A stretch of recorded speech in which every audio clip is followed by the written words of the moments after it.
요한복음 1장 12절에 보면 우리가 누구인지를 우리가 알 수 있게 말씀하고 있습니다.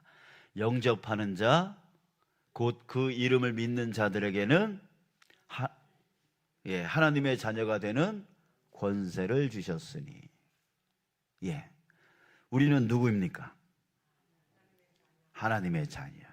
그죠?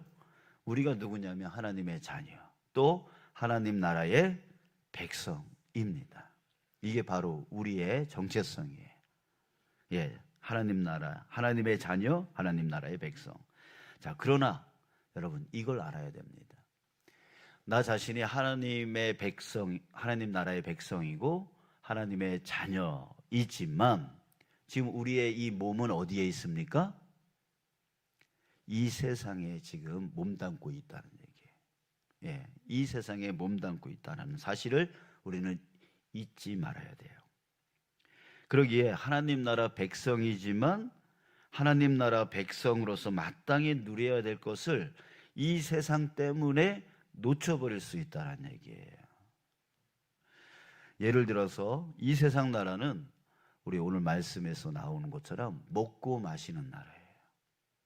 먹어야지만 되고 마셔야지만 되는 나라. 그런 나라에 지금 우리가 몸담고 있단 말이에요. 자, 그래서 우리는 항상 먹고 사는 것에 신경을 쓰지 않을 수가 없죠. 그러다 보니 무엇을 먹을까, 무엇을 마실까 하는 그 걱정과 염려가 항상 우리를 공격한단 말이죠. 공격해요. 우리는 그런 공격을 막아내야 돼요. 막아내는 노력이 없을 수가 없어요. 그 가운데서 하나님 나라 백성다운 삶을 살도록 노력해야 되는 것이죠. 그러니까 항상 우리가 이 몸담고 있는 세상의 공격을 항상 받고 있는데 그것에서, 그 안에서 내가 하나님 나라 백성다운 그 삶을 살 수 있도록 우리는 항상 이 생명 다하는 날까지, 주님 오시는 그날까지 우리는 그 노력을 놓아서는 안 돼요. 가만히 있는다고 해서 되어지는 것이 아니란 말이죠. 그래서 하나님 나라 백성다운 삶, 이 삶을 살아야 되는데, 그런데 그 하나님 나라 백성다운 삶은 어떤 삶이라고 합니까? 자, 오늘 말씀에서 말해주고 있죠. 하나님의 나라는 먹고 마시는 것이 아니요 오직 성령 안에 있는 의와 평강과 희락이라. 하나님 나라는 어떤 나라냐면 의를 누리고 평강을 누리고 희락을 누리는 나라입니다. 그런 나라가 바로 하나님 나라예요. 그러니까 하나님 나라 백성들은 어떤 삶을 살아야 돼요? 의로운 삶, 평강의 삶, 희락의 삶을 살아가야 돼요. 자, 우리 의와 평강과 희락이 뭔지 한번 봅시다. 의는 무엇일까요? 자, 의는 헬라어로 디카이오시네라고 합니다. 자, 이 디카이오시네는 기독교 용어 중에서 가장 중요한 단어, 가장 중요한 용어 중에 하나가 바로 이 디카이오시네, 이 단어인데요. 의미로서 이제 구원의 의미를 갖고 있어요. 그리고 행위로서의 구원의 의라고 하는 의미를 갖고 있는데, 이것이 행위의 의, 행위로서의 의의 의미도 갖고 있어요. 그래서 모든 우리가 생각하는 그 모든 의의 의미를 품고 있는데요. 오늘 본문에서 의와 평강과 희락 중에 의는 바로 행위의 의를 말해주고 있습니다. 로마서 6장 12, 13절에 보면 이렇게 말해요. 너희는 몸의 사욕에 순종하지 말라. 몸의 사욕. 이게 몸의 사욕이 뭐예요? 몸이 하고 싶은 거. 몸이 하고 싶은 거. 이 몸은 항상 뭘 쫓아가고 싶어 하냐면 욕구. 내 안에 있는 욕구. 그걸 쫓아가고 싶어 해요. 또 감정을 쫓아가고 싶어 해요. 상황을 쫓아가고 싶어 해요. 환경에 쫓아가고 싶어 해요. 이 몸의 사욕, 이 몸은 항상 이런 욕구와 감정과 상황과 환경에 쫓아가고 싶은 그런 마음이 있다고요. 그러니까 너희는 몸의 사욕에 순종하지 말라 이렇게 말하고 있습니다. 그러면서 뭐라고 하냐면 너희 지체를 의의 무기로 하나님께 드리라. 자, 이렇게 말합니다. 의의 무기로 하나님께 드려라. 무슨 뜻이냐면 하나님께 영광된 것이 무엇인지, 욕구, 감정, 상황, 환경 이런 것들을 쫓아가지 말고 하나님께 영광된 것이 무엇인지 그걸 기준으로 삼아서 살아가라.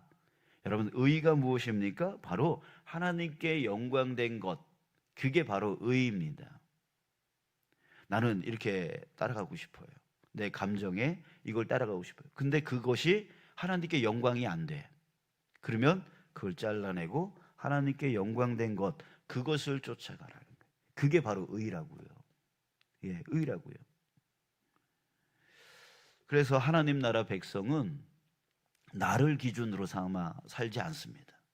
내 감정을 기준으로 삼지 않습니다. 내 욕구를 감정으로 삼지 않습니다. 내 상황, 내 환경을 기준으로 삼지 않습니다. 그럼에도 불구하고 내 욕구가 그럼에도 불구하고 내 감정이 그럼에도 불구하고 내 상황 환경이 그럼에도 불구하고 우리는 하나님께 영광이 되어지는지 영광이 되지 않는지 그것을 기준으로 삼아서 판단하고 결정하여 나아가는 그런 자가 바로 의예요. 그러니까 우리가 의를 누려 살아가야 된다라고 하는 사람은 바로 하나님께 영광된 삶이 무엇인지를 판단하고 그걸 따라가는 삶이다라고 하는 거예요. 자, 여러분, 우리는 하나님 나라 백성으로서 바로 그렇게 살아가야 되는 것이에요. 자, 두 번째, 평강은 무엇일까요? 평강은 예수님은 부활하신 후에 제자들에게 나타나실 때에 항상 했던 말씀이 있어요. 뭐라 그랬죠? 그렇죠. 너희에게 평강이 있을지어다. 항상 제일 먼저 그게 부활하신 후에 제일 먼저 하신 말이 너희에게 평강이 있을지어다예요. 왜 그러셨을까요? 여러분, 제자들에게 두려움이 있었던 거예요. 왜? 항상 함께 있던 주님, 이 땅에 오신 하나님, 바로 주님께서 십자가에 죽으신 거예요. 분리됐죠. 분리되니까 불안이 오는 거죠. 염려가 오는 거죠. 걱정이 오는 거죠. 두려움이 오는 거예요. 그래서 주님과 분리되면 두려움 속에 빠질 수밖에 없습니다. 그래서 사람들이 두려움 가운데서 살아가요. 왜요? 하나님과 분리되어 있기 때문에. 하나님과 분리되어 있기 때문에. 우리 항상 말씀드리잖아요. 우리 창조 하나님께서 사람을 어떻게 창조하셨어요? 흙으로 빚으시고 그 코에 생기를 집어넣었어요.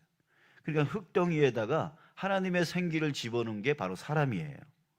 그게 사람이고 그게 완전한 상태인 거죠. 그러니까 흙덩이에다가 하나님이 함께하는 게 바로 완전한 사람이란 거죠. 그럴 때는 평강이 넘쳤어요. 근데 죄로 인해서 어떻게 됐어요? 하나님과 우리 8절에 나오잖아요. 나누기 분리됐단 말이에요. 분리돼 버렸어요. 죄 때문에 분리돼 버렸어요. 그래서 사람에게 남아있는 건 뭐예요? 흙덩이밖에 없는 거예요. 흙덩이밖에. 그러니까 불안한 거예요. 하나님이 함께 하지 않는 거예요. 자, 여러분, 그래요. 사람들이 항상 두려움 가운데, 걱정 가운데, 염려 가운데 살아가는 이유는 바로 하나님과 분리되어 있기 때문에 그렇단 말이에요. 자, 그렇기 때문에 예수님이 그 두려움 가운데 빠져있는, 걱정, 염려 가운데 빠져있는 그 제자들에게 나타나셔서 뭐라고 해요? 너희에게 평강이 있을지어다. 이 말은 내가 이제 너희들과 함께 있으니 너희들은 이제 걱정하지 말아라. 평강이 있을지어다. 이렇게 하는 거예요. 자, 여러분, 데살로니가 후서 3장 16절에서 말씀합니다. 평강의 주께서 친히 때마다 일마다 너희에게 평강을 주시고 주께서 너희 모든 사람과 함께 하시기를 원하노라. 그러니까 주님이 함께 하시기를 원해요. 왜? 우리에게 두려움을 이기게 하시고 평강이 있게 해 주시려고요. 자, 이렇게 하나님 나라 백성은 이제 분리된 하나님과의 관계가 다시 연합이 되었어요. 예수님의 십자가 사건으로 다시 연합이 되었어요. 그래서 우리는 하나님과 함께하는 존재가 되었어요. 그렇기 때문에 자연히 누려야 될 것은 무엇입니까? 평강이라는 거예요. 평강이라는 거예요. 자, 세 번째, 희락. 기쁨이죠? 우리 빌립보서 4장 4절 따라해 볼까요? 주 안에서 항상 기뻐하라. 내가 다시 말하노니 기뻐하라. 기뻐하라. 기뻐하라라고 하셨어요. 자, 데살로니가전서 5장 16절에서도 항상 기뻐하라. 자, 이렇게 말하고 있죠. 이것이 너희를 향하신 하나님의 뜻이다. 그러니까 여러분들이 항상 기뻐하면서 살아가는 거, 이게 하나님의 뜻이라는 거예요. 하나님의 뜻이라는 거예요. 그렇기 때문에 기뻐하는 삶, 이것은 바로 하나님 나라 백성, 하나님의 자녀가 누려야 될 삶인 거죠. 자, 그런데 이 세 가지 의와 평강과 희락의 삶이 항상 공격을 받습니다. 무엇을 먹을까, 무엇을 입을까라고 하는 세상 걱정, 염려, 두려움, 그것 때문에 이 세 가지가 항상 공격을 받아요. 그래서 의로운 삶을 살지 못하게 만들고 평강의 삶, 희락의 삶을 살지 못하게 만드는 거예요. 자, 그러나 여러분, 하나님은 어떤 분이세요? 하나님은 어떤 분이세요? 하나님 나라는 이런 곳이다. 하나님 나라 백성은 이런 삶을 살아야 된다라고 해놓고 그냥 알아서 하도록 내버려 두시는 분이 바로 하나님이세요? 아니, 절대로 그렇지 않아요. 너희들이 이렇게 살아야 된다, 이런 삶을 누려야 된다 라고 말씀을 해놓고서 본인은 가만히 쳐다만 보는 그런 분이 하나님이 아니시라는 거예요. 여러분, 그거 아세요?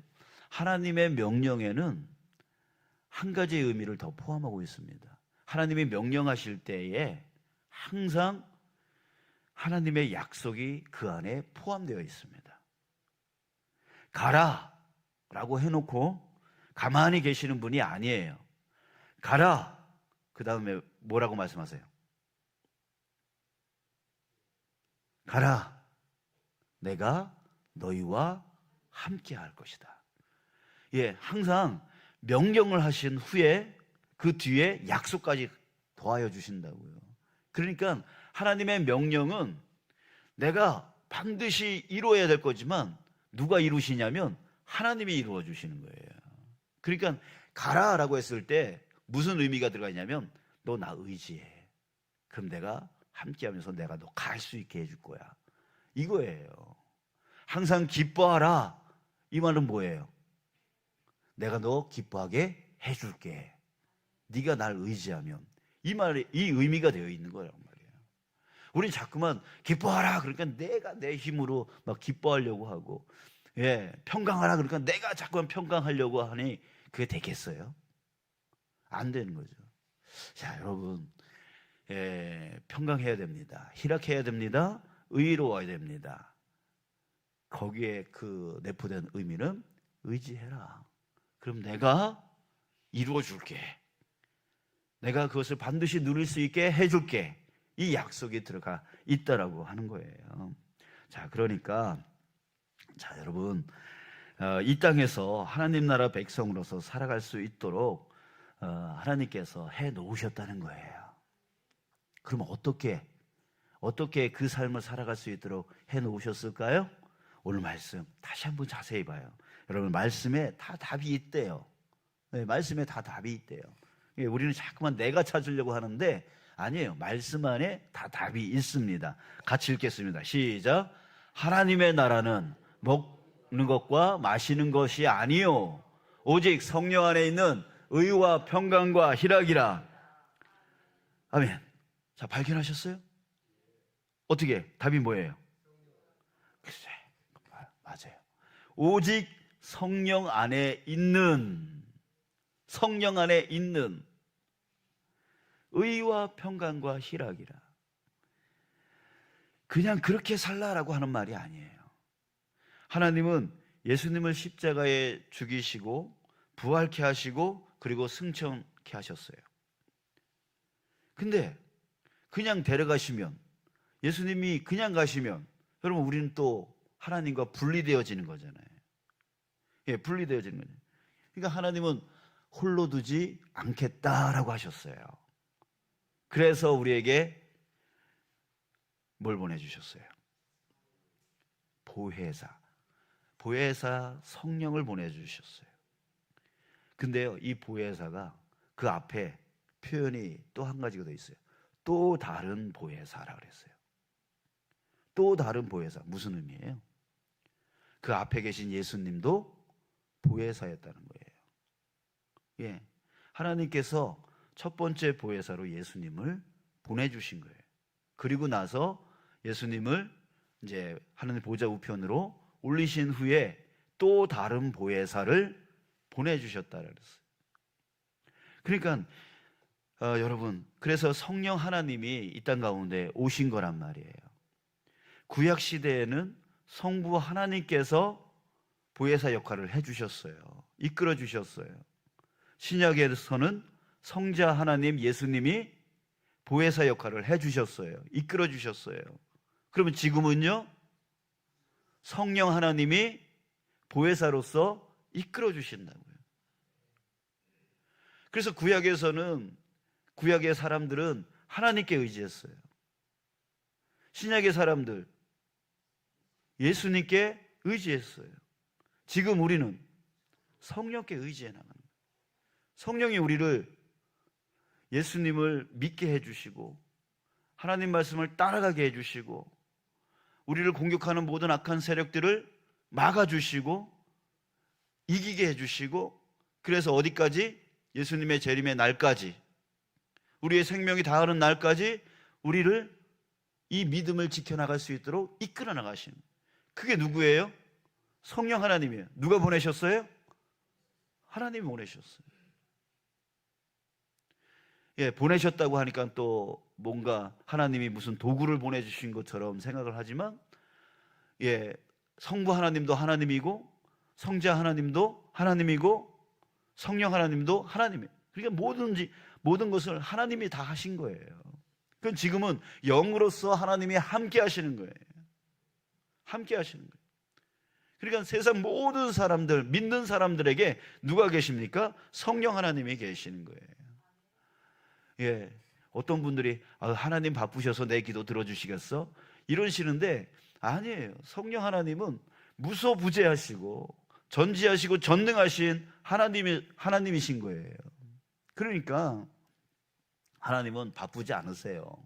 능히 이루시고 능히 아시고 능히 보호하시고 능히 사랑하여 주시는 하나님이신 줄 여러분 믿으시기 바랍니다. 그래요. 하나님은 우리를 홀로 두지 아니하셔요.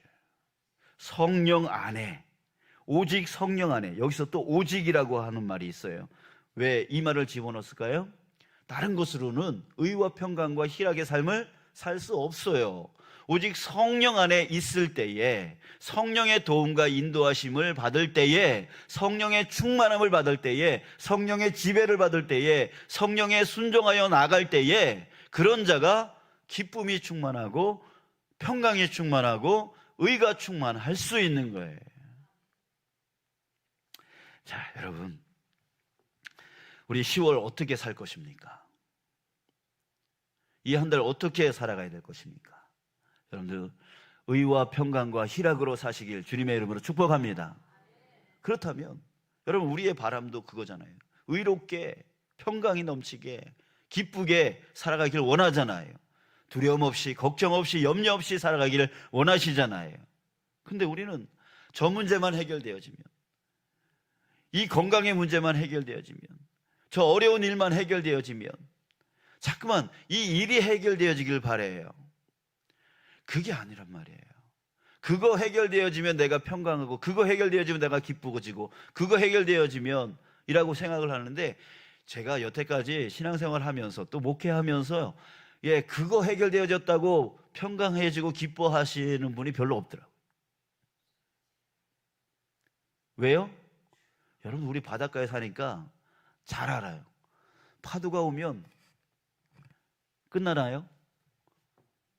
그 다음 파도가 또 오는 거죠. 우리 인생이 그런 거예요.